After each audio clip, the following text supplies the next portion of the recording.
Hey folks, welcome back to the channel. So today I have something pretty cool to show you. This is coming from my friends over at Banggood. I have the Eachine Novice 3 RTF kit.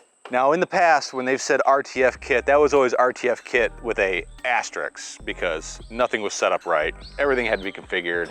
And in general, they've always been pretty terrible. And I have to admit, this one, out of the box, just worked. Granted, this is a sample size of just one, so take that into consideration. So in the kit here, let's go ahead and open this up. You have everything you need to fly.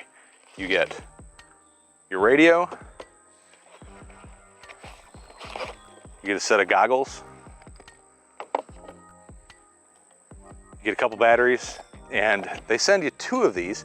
These are the Tattoo 450 3S lipos, XT30s. These are really good lipos. And you get your quad. This is the Novice 3 by Eachine.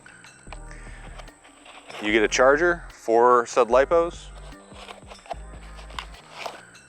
Power supply for the charger. 1 Omni antenna. And the top part here is a little carrying bag for the goggles and a bag of extras, and there's a wall wart USB charger in there. So I'm not really super concerned about this stuff, so we're gonna set that aside for now.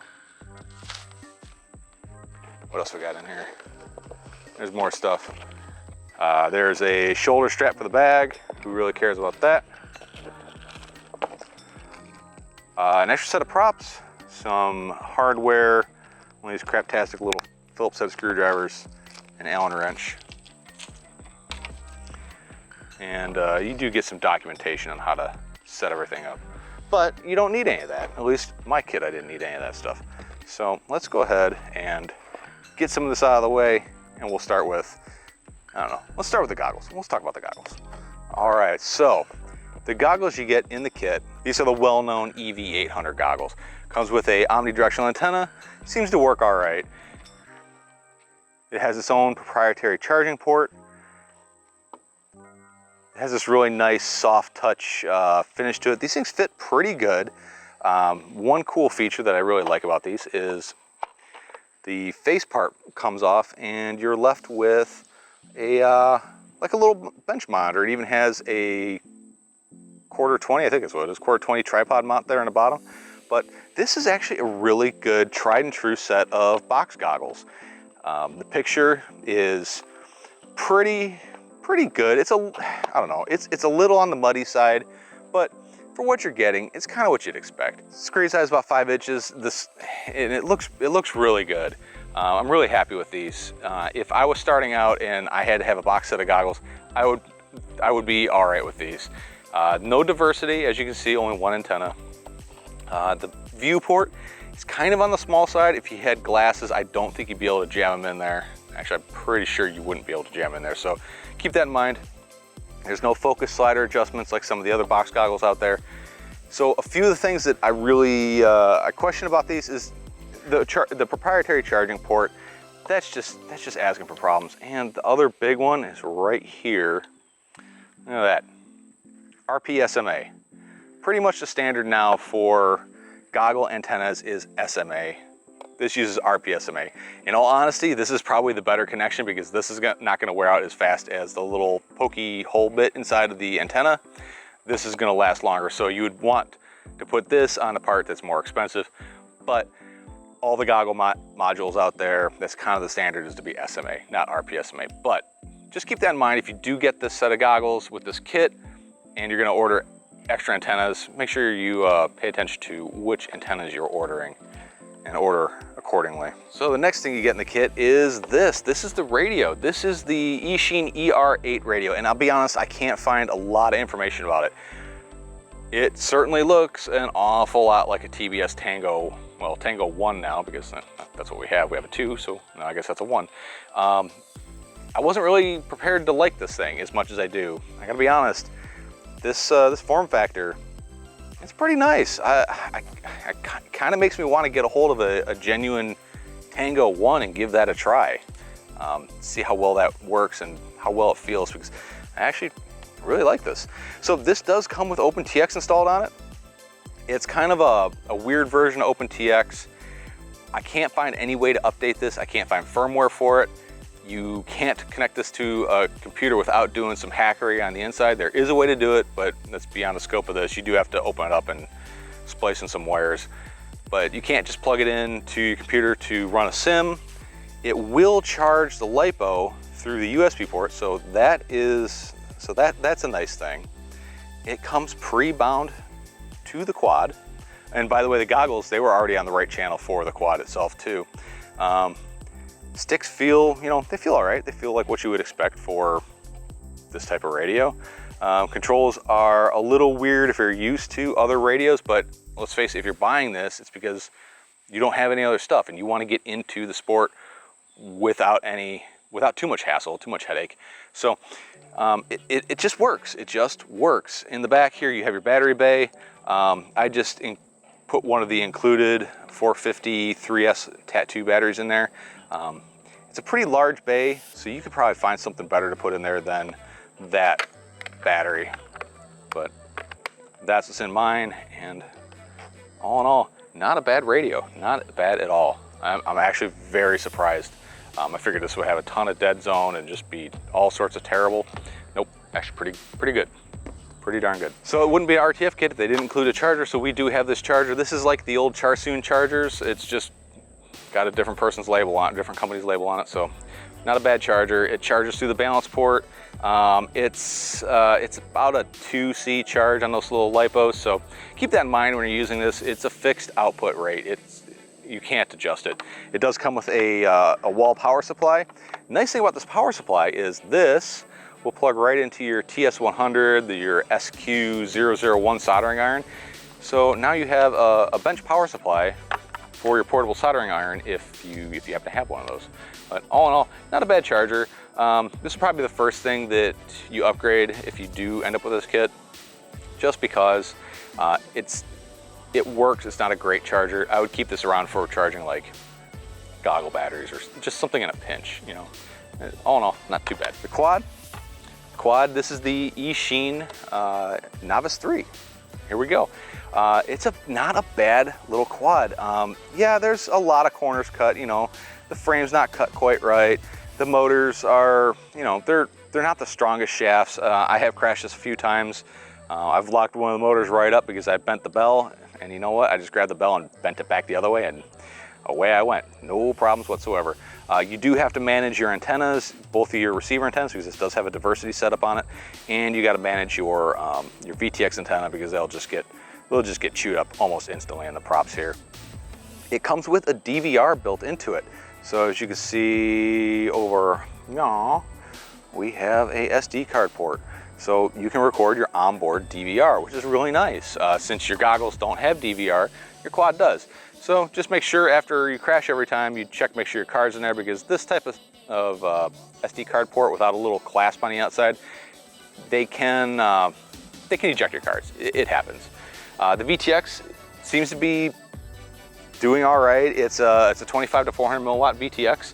I've flown it everywhere I fly all my other quads, and it manages to go everywhere I want it to go. I would say it's an acceptable DVR. The top plate is really interesting. The top plate is PCB. It's PCB material, and you have an actual full-size beeper built in there, along with 2 LED strips. So this thing, it's loud when you're looking for it if you're using a beeper. It's pretty cool looking with the LEDs if you set them up the way you want in beta flight. Pretty nice little quad. The motors, these are 1203 5500 kV motors. Pretty well sized for this size prop. This will run 2 to 3S. I would recommend 3S. These 450 tattoos, these are really good. I honestly preferred the way it flew on a 300 milliamp HV 3S pack, like the GNB ones. Just a little bit of saved weight, and I really preferred the way it flew on those, but it does fly good with these packs. So no worries there whatsoever. The flight controller is an F4, pretty standard flight controller, nothing really special about it. 10 amp 4-in-1 ESC. This one you can put bidirectional D-shot on it, so we'll talk a little bit more about that.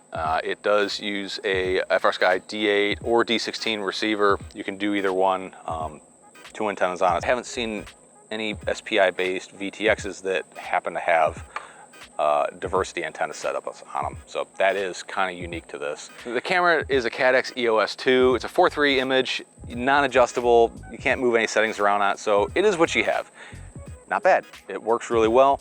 It does look a little odd in these goggles. Since this is a 4:3 image in this camera, these goggles are 800 by 480. That is not a 4:3 resolution. That is a 5:3 resolution. It's a little weird. It's a little stretched when you're looking at it. So, I mean, obviously if you don't know any better, then it doesn't matter. You're just out flying. But I did prefer to fly this with this camera on my Orcas. Obviously the Orcas are way better goggles than this, but you know, I have the option. But for an RTF kit, this is all this stuff is paired very well. So overall, what is my out of the box experience with this? Well, I was expecting this to not be bound to this and to this not be set to the VTX. I was completely wrong. I pulled it out of the box, jammed a battery in here, one in here, put it on the floor. I was even telling my daughter, yeah, this probably isn't gonna work. I was able to arm it and fly it around the living room. Don't fly this in your house, but I was just goofing around. The switch layout on the controller is something I didn't like. It's something you can easily go in and change around. They had this as arm and this is mode or something like that. I prefer this to be my arming switch and my mode switch over here. Easy fixes. But this was bound to this, and the goggles were tuned into the right VTX channel, and it just plain worked out of the box. I was so surprised. I really didn't think it would, but it did. And that's the whole point of the RTF kit. It's for somebody who has no idea what they're doing to just get all the stuff, plug in a battery, and go. And this does it, and it does it really well. And so the flight performance of the quad, it flies good. It flies really good. I wouldn't say it flies the best. It's not the best flying toothpick style quad I've ever flown, but it flies and it flies well. I did take mine and update it to Betaflight 4.2, put bidirectional D-shot on it, and that makes it fly even better. So if you're interested in that, I'll put a link to my CLI dump down in that area. Down there, go there. If you're interested in checking this stuff out, also down there as well. I also have links to a lot of the other stuff that I use. Go ahead and check that stuff out. All those links, they're affiliate links. It all helps me out. Most of them are affiliate links, not all of them, but some. But this is an excellent little kit. If you're looking to get a buddy or somebody you know into the hobby, a kid who's a little bit older that kind of gets the idea of how the controller works, maybe skip the Emax Easy Pilot, skip that. Go to something like this. This is something that they'll be able to live and they're going to be able to grow with this. They can use the radio for a different quad. They can use the goggles on a different quad. If they outgrow this stuff, they can replace the radio, keep the goggles. This stuff, this is all universal. You can use this with anything. This is a good setup. It's a great set. Comes with a case, everything you need. Literally everything you need. You don't even need a computer to program anything. Just fly it. Just fly it for what it is. All right, folks, thanks for checking us out. I hope you like the change of scenery here a little bit. I don't know, I'm just trying something different. It's hot as you know what outside right now. So that's it. Thanks for stopping by. Thanks for checking us out. The Eachine Novice 3 kit is a great RTF kit. Probably one of the better ones I've seen. They do make a Novice 1 and a Novice 2. Those two didn't interest me because the controllers just look like complete junk on them. This is actually a pretty decent controller. And for $235, it's not that bad. If you check out the links to the video description, Banggood's got a summer sale going on. I think they have this discounted down to like $235, and I think there might be some coupon codes on it. Check the spreadsheet in the link below. All right, folks, thanks for stopping by. Thanks for checking us out. And I really hope you like what I'm doing here. Check out the Banggood summer sale. They were gracious enough to send me this for review. It's a kind of a mixed bag. There's some things I like about it, some things I don't. But overall, I'd say this is actually a pretty good purchase. All right, folks, thanks for stopping by. Thanks for checking us out, and I will see you next time. Why are you so noisy? Why are you so noisy? Go away. Quit meowing in my video. Go on. Go on. Go on, hey, get out of here. Silly cat.